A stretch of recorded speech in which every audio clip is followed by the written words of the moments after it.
Hi everyone, welcome to another episode of our travel podcast. I'm here, Neil Patil, and of course, Sunila, my co host, is also here.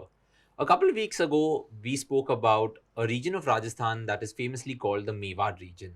Today, we are going to talk about another famous region of Rajasthan that is the Marwad region. Now, on the whole, the Marwad region consists of two famous cities that is Jodhpur and Jaisalmer. But I guess everyone knows that. We thought let's dive deep into not only these cities but really what the Marwad region definitely means. So, Sunila, let's start by understanding Mhm. what is Marwad, like what really is Marwad and what is this region.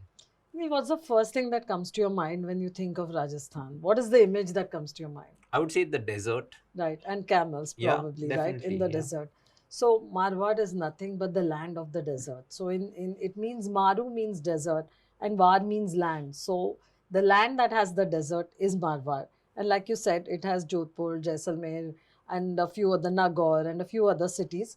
And it's just a stunningly beautiful place.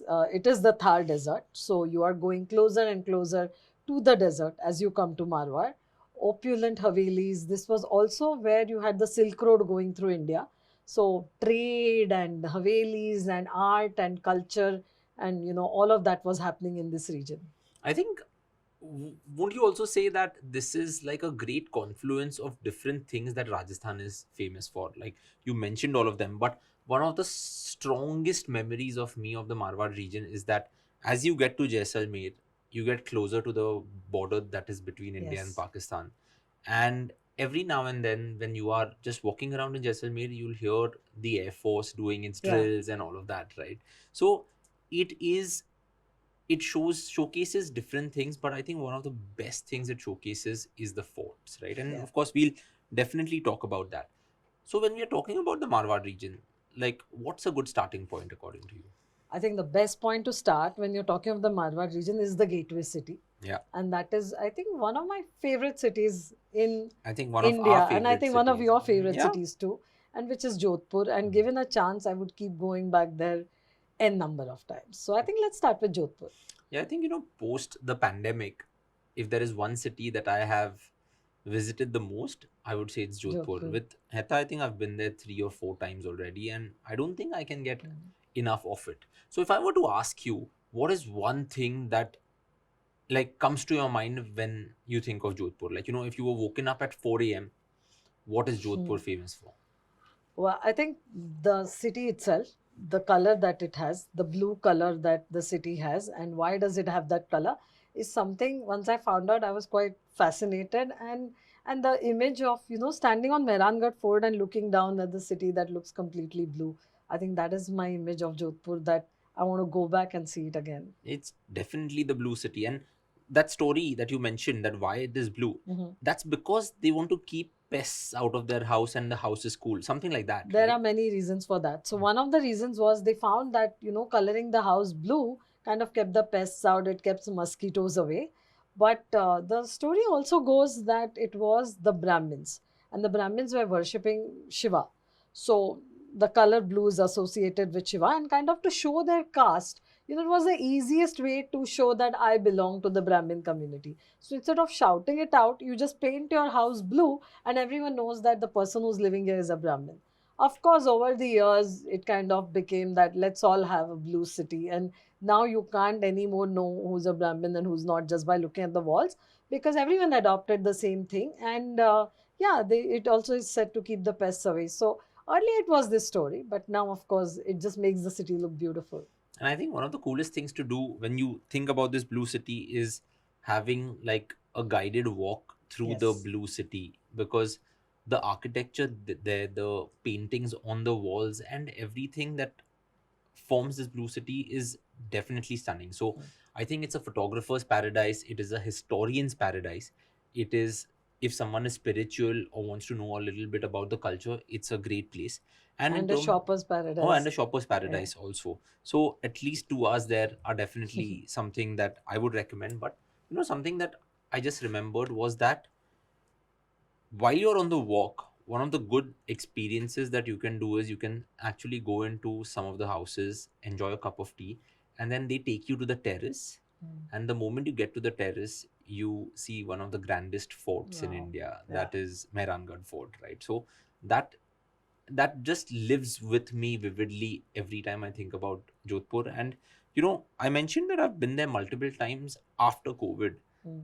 One of the reasons why I keep going there is anyone who comes to India, any of my friends, and they ask like, okay, what is one city that we should do a quick trip to? I often say Jodhpur because that really showcases India, don't you think? Of course it does.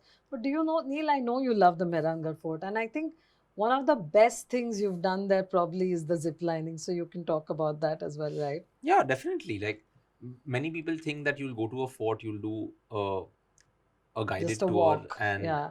do it. But I think not many people know that it was the fort that also features in the opening scene of the movie Dark Knight Rises, and it's just showcased in such a stunning way, that the moment you see that opening scene, you feel like finding out Yeah. where this Where place it is, is. and then you want to go there. So a lot of the travelers who come from outside of India know of that fort as the fort that was featured in the Dark Knight Rises. Another thing you mentioned is the zip lining, which is, I don't think you can, I mean, you can zip line in many places around the world, but I don't think you can zip line with the backdrop of such a stunning fort. And that's why, um, anyone who is planning a visit there, I definitely tell them that something that you should book early and book in advance is that zip line, because it sells out really fast. Mm. But it's like this series of six zip lines that go from one point to another, and there's like this nice gorge underneath, and you have the backdrop of the fort. So that is definitely that I would recommend. But along with the Blue City and this zip line, what is Mehrangarh Fort for you? Like, what does it Neil, remind do you you know the of? story behind the fort? Like Rao Jodha, when he founded the city, and the city of Jodhpur gets his name from him, Rao Yeah. Jodha. But there is not a very pleasant story, but probably a story that many people don't know. So I'd like to share that with you. And it is said that when Rao Jodha wanted to build this fort, he wanted to build it on this particular, piece of land.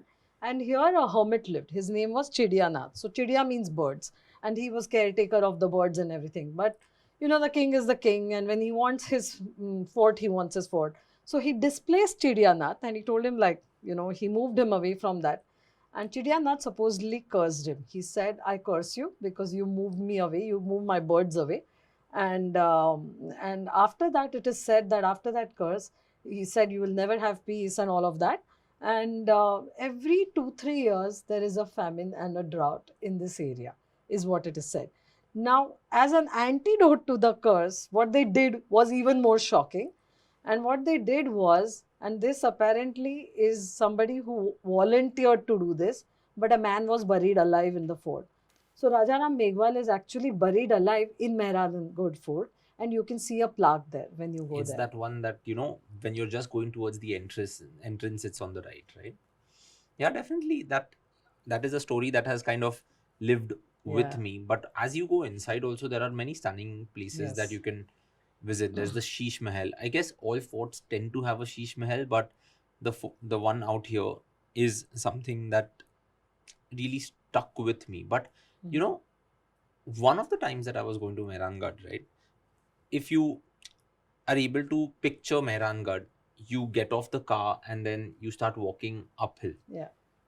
One of the times there were suddenly like bar tables laid out.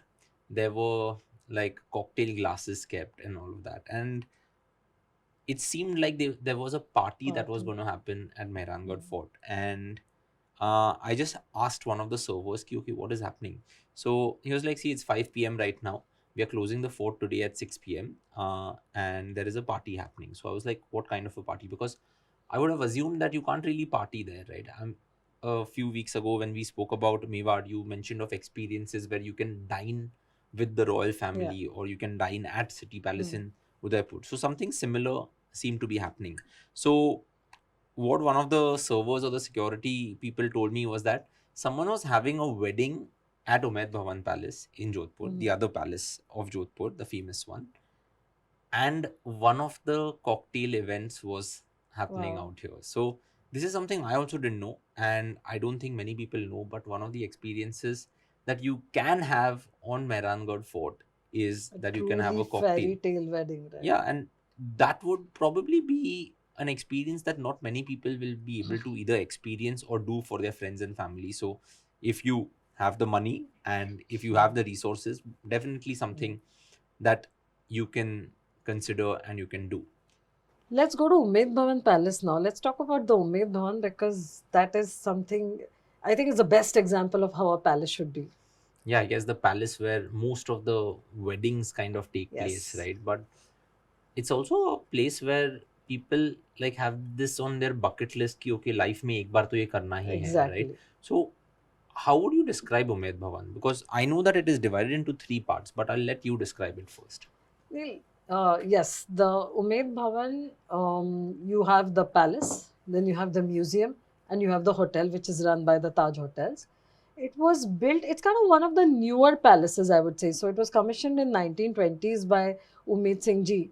And this was like creating employment for the people because they had again a famine and there was nothing to eat. So he commissioned this palace to be built, and over 3,000 workers got jobs. So, Yeah. there was a nice, benevolent idea behind building this grand palace. And it's such a beautiful example of the Indo Deco, the Indo Saracenic form of architecture. And you can still see that, in the palace itself. So, you see a bit of European influence as well, and it's just stunning. So you can visit the museum, of course, and the palace is where it's still a royal residence, and then you can go and stay in the hotel as well. Which is run So by the Taj Group. which is run by the Taj Group. And sometimes a room over here per night, it can go up to like 70, 80,000 or even Easily, more, right? easily a lakh a day. I mean, it can start, I guess, from 30,000, 40,000, depending on when you go. But here's a tip.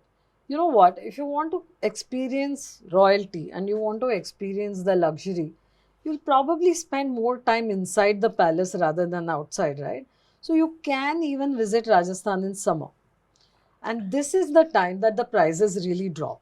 So what you would otherwise pay a good 60, 70,000 in winter, 60, 70,000 Or even rupees, more, right? or even Depending on the more, or category 1 of lakh room. rupees, Yeah. let's say a lakh of a rupees per night in winter, you could do the same in about 30, 35,000 in summer.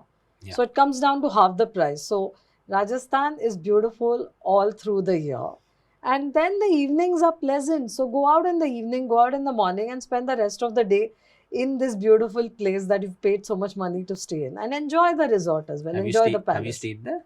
No, but I'm planning to go in January if all goes well. I've Yeah. stayed at the Taj Lake Palace, but Jodhpur, no. If everything goes well, then I'll let you know in Jan. I'll be there. Well, I've also never stayed there, but I guess you gave a tip. I'll also give a tip about Jodhpur is that it's not necessary that you have to stay here itself, but within Jodhpur city also there are many hotels that have like a 3-floor, 4-floor hotel which give you a good view of Mehrangarh Fort.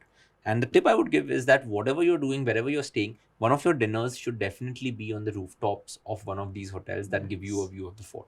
During the winters, the fort is nicely lit up. Remember, you have to like wear winter clothing, but it is definitely an experience that I would love to repeat again whenever Heta and I decide to travel to Jodhpur again.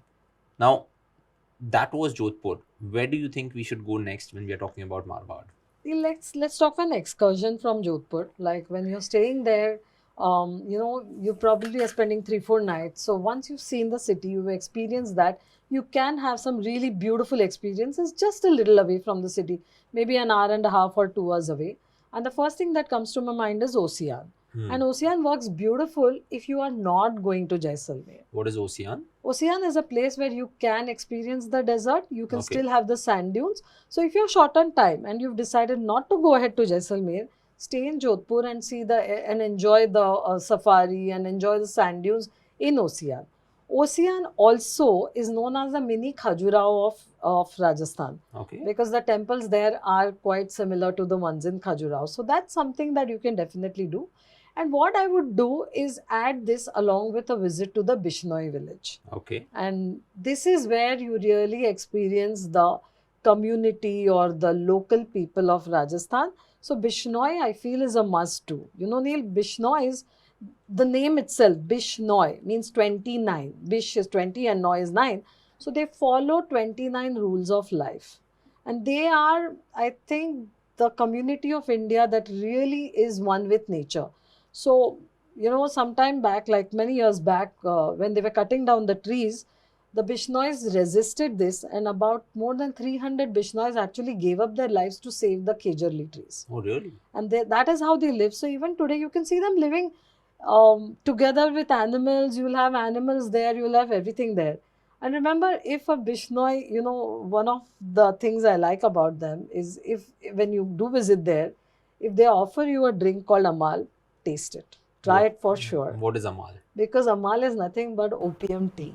Oh, wow. So they actually use a little bit of opium in tea and they make it in their way and they offer it to you. So it's a very unique way of welcoming you, and it's a welcome drink. So it's definitely a great way to taste it, right? Well, you've definitely given people a lot to add onto their bucket list. So, Osian Sand Dunes, Bishnoi Village, Jodhpur. What next? Maybe Jaisalmer? Jaisalmer. Let's go So, to what Jaisalmer. does Jaisalmer remind you? Jaisalmer is the golden city, and for me, I've been there many years back. My memory is distinct. Is to you can see the Jaisalmer fort from wherever you are in the city, and especially at night when it was cold and that fort was just glowing. At sunset, it looks the most stunning, I think, because it is this yellow sandstone. It is known as the Sonar Killa as well for a Yeah. good reason. And wherever you go, I think it's so stunning. Like, I feel most cities in Rajasthan have this one, center point, which is the fort. And Jaisalmer, the best part is it is still a living fort. People, it's not just a monument where you go and see, you walk and I come think back. it's the only living fort in India, if Yeah, I'm not wrong. yeah, We'll probably fact check this. yeah. But yeah, I think it's the only living fort. And you can also go stay there because there There are are small hotels and B&Bs and yeah, yeah, maybe boutique hotels that kind of exist. So that's definitely something. And it's also called the Yellow Fort, right? Like the Yellow Fort, the like you Golden Fort, mentioned. the Yellow Fort. Yeah. Yeah, I remember being there a few years ago, and also the boat ride in the lake Gadisar is Lake. the Yeah, Gadisar Lake. That is pretty good. But one thing you mentioned is that you went there a long time ago. Now, I see that with many people where you end up going to Udaipur, you end up going to Jodhpur, you hmm. end up going to Jaipur, and you don't end up going to Jaisalmer just for a weekend getaway. And one of the biggest problems has been that there is not good flight Yeah. connectivity. But I guess I have some good news for you because Indigo is starting a direct flight from Bombay very soon. So you will have direct connectivity to Jaisalmer. And there are some destination weddings that kind of Hmm. take place out there also. So Jaisalmer kind of reminds me of that one place where you really experience Rajasthan in how we had imagined Hmm. it as True. children when we had never gone. So from there, you can also do the desert dunes Yeah. experience, right? Of course, we spoke about Ocean, but what is the dune experience out here? The some dunes here, the some sand dunes that are there here are really special. It's like till your eye can see, you can see the sand dunes. You can have a camel ride here, you can have the camel safaris. You can actually choose to stay there. So I would say, even with Jaisalmer, you can break your journey, stay for 2 nights or 3 nights in the city, and then a night or so you can spend in the tent outside on in the dunes. So there are different, again, ranges of tents here, from the whole budgeted to luxury tents, whatever you choose. It's a great idea. You mentioned the wedding. I think for events or weddings or incentive groups as well, this is great because you can have a fabulous, get together out there in the dunes. So even if you're celebrating something special, like an anniversary or a birthday or something, staying in the sand dunes is great. Songs we've heard in movies, right? Kesariya, Balma, and all of that, you'll suddenly have people coming there dancing, singing. So you can spend a magical evening and then enjoy the stars when you're in the dunes there. So definitely something to tick off. I think one of the darkest skies in India again, right? Of Mm. course, they mentioned Leh Ladakh as one of the darkest in India, but I guess Jaisalmer also offers you that experience. For a moment there, I forgot, but I actually wanted to talk about the Havelis of Jaisalmer. Yes. So I have two questions here. One is, when we were preparing the notes for this episode, we specifically spoke about what makes these Havelis unique and why are they so Mhm. different from other places in Rajasthan. And there were two or three that you wanted to mention. So why not look into that? Sure, Neil, because the Havelis here, actually, it's it's all to do with how Jaisalmer is positioned or the location of Jaisalmer, right? So Jaisalmer sits on the Silk Road, and the Silk Road was the road where all the merchants carried the goods, and everyone who was in that vicinity eventually became richer because they were trading, and these were traders. So they were exchanging goods and silks, and that's how the name came. And all of them got richer to a point that in Jaisalmer, these merchants were actually richer than the royalty. And this is reflected in the Havelis here. And that's why you'll see these stunning Havelis out here. There are a few that you should definitely not miss. You have the Patwo ki Haveli and Natmal ki Haveli. Now, Patwo ki Haveli was made by these, Patwa is the surname. They were the dealers in brocade. So they were making brocade and they were doing all of that. And these were like beautiful multi-storied Havelis. So Patwo ki Haveli has a cluster of over 5 Havelis, and the beauty of the Havelis was the jharokas or the balconies, the murals, the architecture, the intricate work that went into stone. Like, it's just stunning to even think how did they do it, because the people who did it often carved these things which they had not seen. So there's even a bicycle carved into it at that point, and this person who's carving has not seen it, but he's carving out of imagination. So that is really stunning, right? And then you have Natmal ki Haveli, and this was built by two architect brothers. And the story goes that apparently they started building from two sides without knowing how they're going to meet, so Oh, they wow. started building from two sides. So you can see a little difference, but they kind of managed to make it really pretty and beautiful. And it's just stunning. It's like a whole symmetrical masterpiece of architecture that you can see out there.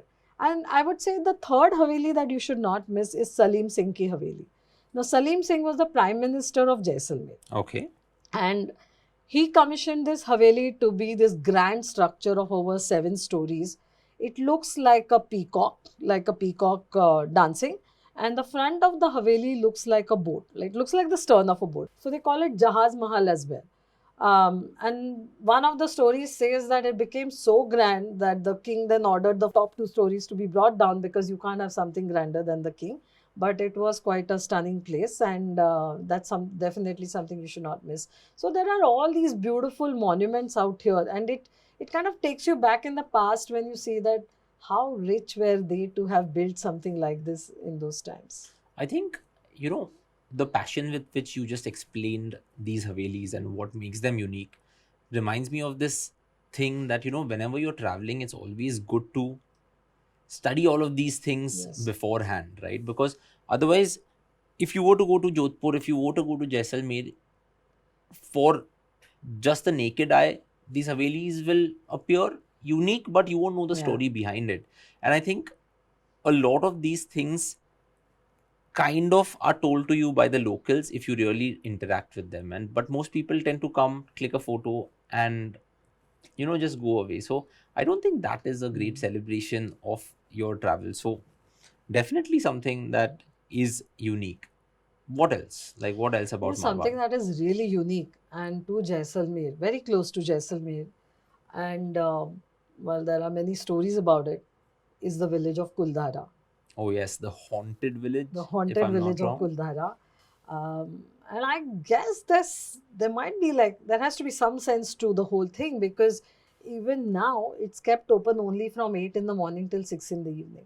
Mm. I think except a Sunday where it's probably open all days, but they don't let you go, like the locals don't let you go there after sunset. So it's such a strong belief in what happened there or whatever.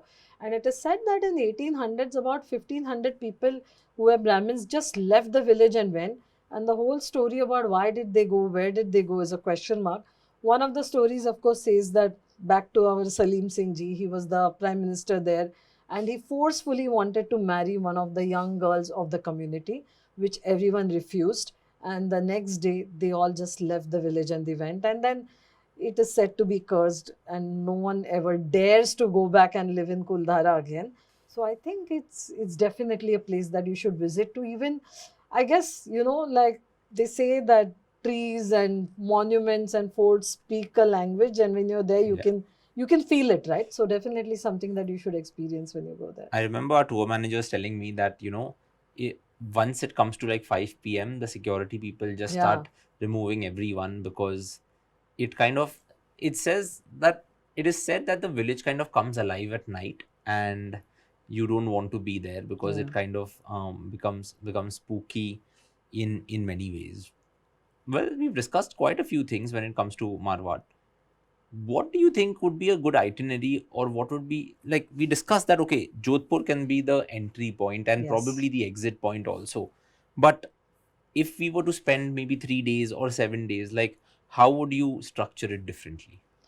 Neil, already given us the good news that we are going to have a flight coming in Hopefully. to Jaisalmer. Well, if that happens, that's great, because which means you can get into Jodhpur and leave from Jaisalmer, or vice versa. Get into Jaisalmer and then travel to Jodhpur and leave from there. Yeah. If not, I would say I would come into Jodhpur. And in fact, that's what I'm planning to do in Jan. I would come into Jodhpur. There are many different boutique hotels in and around Jodhpur where you can really go and experience, being in the desert, but still close to the city. Maybe spend a day or two there. From there, move to Jaisalmer, experience Jaisalmer in all its glory, come back to Jodhpur, and then tick off your fort and the other things that we mentioned to do, and then fly out of Jodhpur. So it could be a round trip from Jodhpur, or you can get into Jaisalmer and then cross over and come to Jodhpur and come out. So again, I think a week or something is definitely recommended, at least. But if not, you're going just to one city, even 3 4 nights. Like sometimes we just keep thinking, I'll do it later, I'll do it later, because you need more time. But there are a lot of long holidays, long weekends coming up. So you just take one and go there for 3 4 nights and go back and see the other city again. Yeah, I guess you can keep going multiple times. I've Sure. gone once just to Jodhpur. Once I've gone to Jodhpur and driven to Chhatrasagar, which is the bird sanctuary. I've done the Bikaner Mandava like road trip also. So those are many of the things that I've done. So Sunila, we've discussed about a lot of these places in the Marwad region, right? And you've given anyone who's listening and who's been with us up until now in Yeah. this episode many different ideas. If you want to end it, where should we end it? I think, Neil, we've discussed history quite a lot. I would love to end it by coming back to Jodhpur and, seeing the new fresh face of Jodhpur. Okay. So let's end it with a cocktail at Old Loco. What's Old Old Loco? Loco is a bar and restaurant in Daspan House in Jodhpur. And one of the founders is from the Bombay canteen. So you can imagine the level of the cocktails that you would have there. So choose from different mocktails, cocktails, drinks, and celebrate the new face of Jodhpur.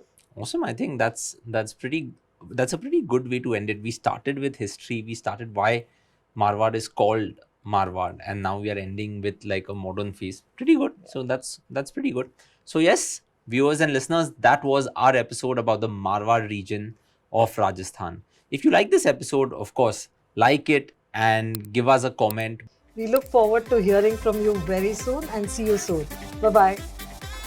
Bye.